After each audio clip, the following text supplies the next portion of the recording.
Hi, you're listening to Book Chat with author Vivian E. Moore. Like us on Facebook. Keep listening to our weekly episodes to find out more. Thanks for listening. Download episodes of previous shows. Hello and welcome to Book Chat. I am your host, Dr. Vivian E. Moore. I hope everyone is having a terrific weekend. I hope you're having a great Saturday. I know I am. I'm enjoying the weather. I had a chance to run outside today just for a little bit, and I cannot believe how warm it is outside. But then again, we are in the South, so that says a lot about the weather conditions here. I know I haven't given you a weather update in quite a bit of time, but I'm making up for it today. All right. So again, welcome to Book Chat. I am your host, Dr. Vivian E. Moore, and I don't want to hold you for too long today. So we're going to get right to today's show. The title of today's show is Go Big or Go Home. And the topic is maximizing your potential. We sometimes think that the obstacles standing in our way is due to physical barriers. But the truth is, often we are the blockade limiting our own progress due to negative thoughts, which hamper obtaining our full potential, and a myriad of other things. But just this one thing in particular. Now, going big is not just a catchphrase. It is a way of life, or can be. All it requires is putting forth more effort to achieve whatever it is we've set our minds to. It's okay to think big. When you do, the return is greater. When you think too small, the results often speak for themselves. You know, no matter what your goals are in life, you must be the largest investor in your dreams. The incentive to do and be your best is geared to your self-worth. If you discount your ambition, then expect others to see you as unworthy as well. The truth is, they see whatever we project of ourselves. And I'm not saying be pretentious or sell yourself as something you're not. However, to have confidence in your ability, remember you are what you believe, and those around you will perceive it as truth. The best way to live up to your expectations is to educate yourself. And I can't say this enough. Never go into any venture blind or half-heartedly. You get back what you put in. You know, we should know every aspect of our chosen goal, the highs and lows, and the energy each endeavor will need. And just let me make this point real quick. You know, you have a lot of people who want to go in business for themselves, because they see themselves as, you know, as the world's greatest salesperson. Well, that's okay. You know, you should see yourself as being the best at what you do. But the thing of it is that before you go into any venture, you need to learn all you can about it. You need to learn all the ins and outs about it, all the highs and lows. You know, everything you possibly can learn about this, you need to know. You should know. Because I've seen so many people who They want to start a business, and they start a business, but they have no education, none whatsoever, about how to run this business, how to keep this business open. You may be great at doing one thing, and that is selling something. But you got to know everything else that goes along with that, because trust me, there is a process to everything, and you just can't make it just with that one thing. And not just businesses. You know, the craft of writing and selling books is a business. You know, we may have partners along the way who help us, but still, you should know everything that you need to know about this business. You know, most people think if you write a story, then it's going to sell. But there is so much more that goes into this. You know, you need to know, you have to know what the market is looking for, what the readers like. And I know that most of the time we want to write for ourselves, you know, because we want to stay true to ourselves.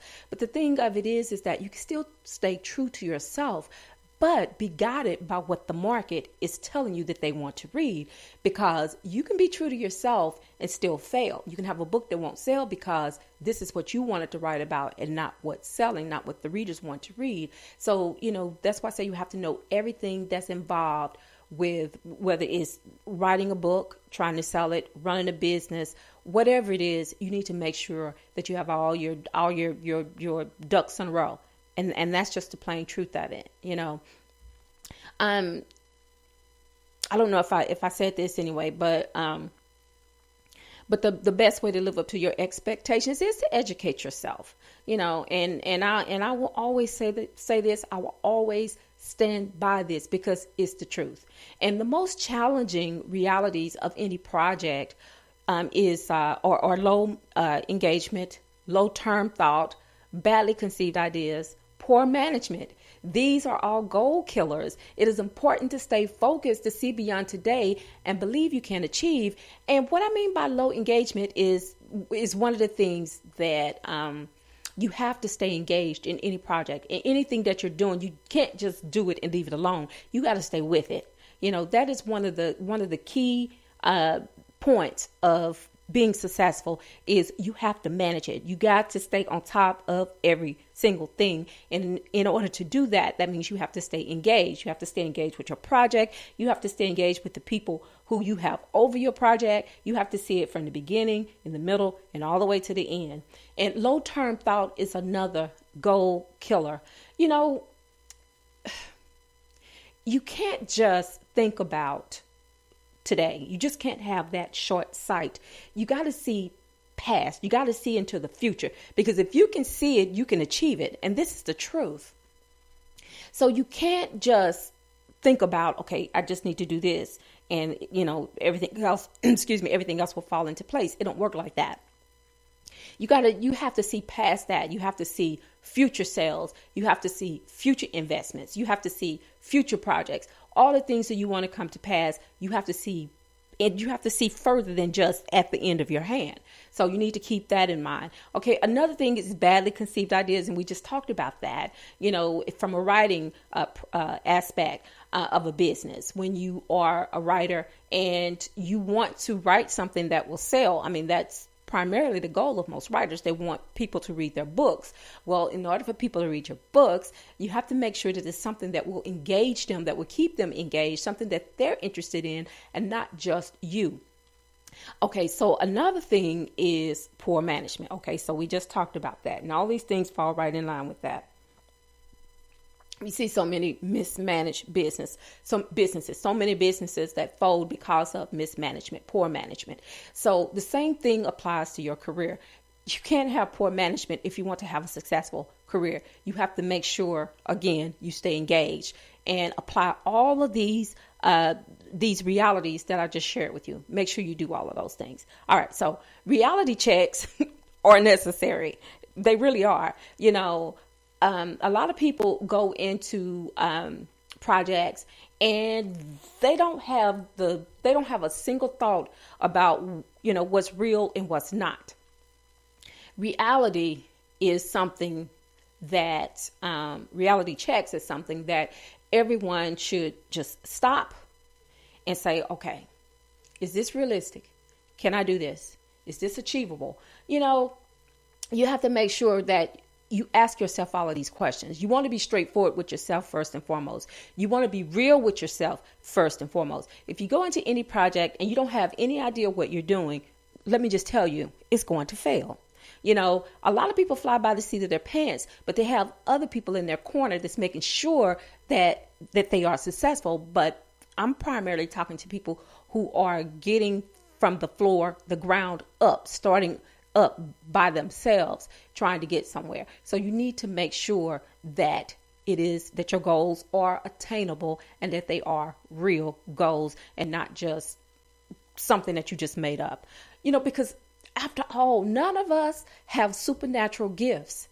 Still, we do possess certain talents that exceed standard abilities, which validates possibilities.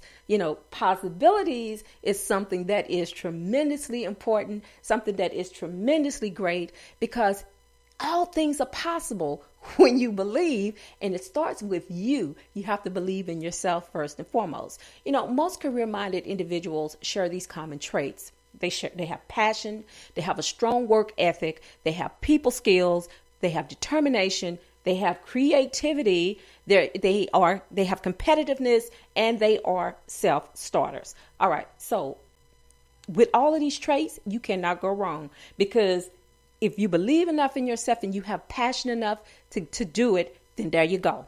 You have to have passion. That's one of the most important things you can do, is you have to have a passion for it. You have to have a love for it. You have to have a desire to do anything in this life to meet your goals. If you don't have the passion for it, then it's going to burn out. It's going to die out right there on the drawing board. And you got to have a strong work ethic. Most people think that, okay, the majority of the people who have side careers, they have a main career. And so, but they don't seem to understand that these things go hand in hand with each other.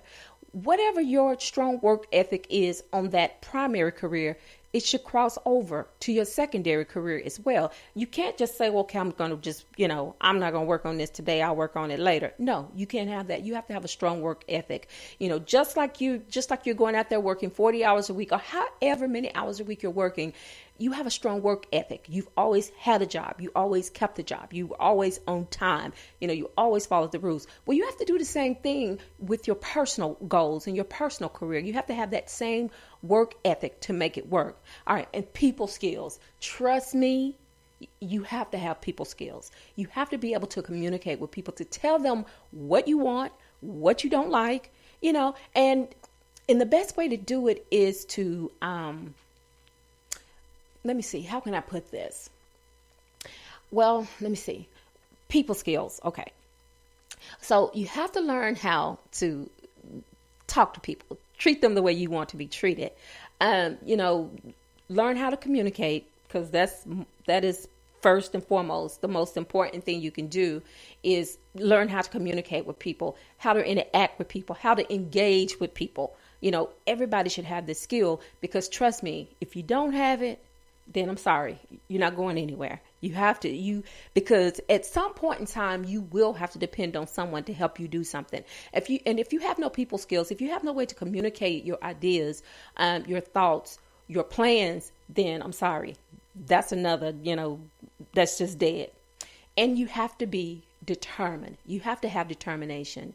You have to have that drive, that wherewithal to believe, to do, to act, to engage. You have to be determined in everything that you do.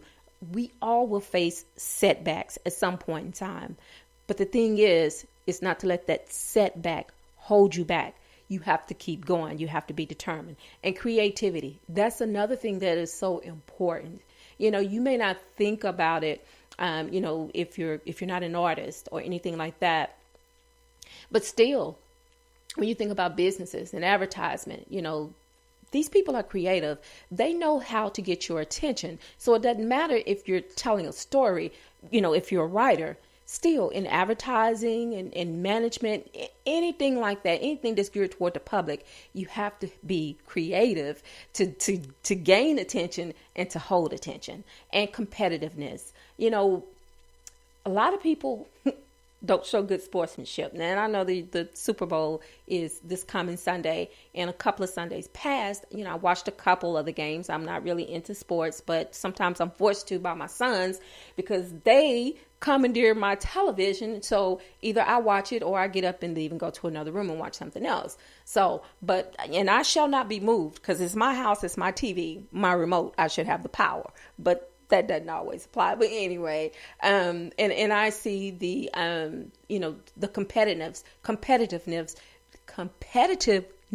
within these sports. And, I see it amongst the team players and those that are on opposing sides. But you got to have that competitiveness in business, in anything that you do, because you're competing with the public. If you're a writer, if you are any type of artist, any type of business, anything that you do that you're trying to sell something, you have to be competitive to stay in the market. You have to be competitive to stay in the business. So remember that. And self-starters. You have to be able to get up from the ground up sometimes by yourself. You shouldn't have to depend on somebody else to get you going, to get you motivated, to get you moving. You have to be a self-starter. That to me is so important. It really is. And, you know, if you lack motivation to get going, I don't know how you're going to get it from somebody else. I know we all need that from time to time, but it shouldn't make us want to be able to do something. I mean, it should help us to keep going, to be motivated to keep going.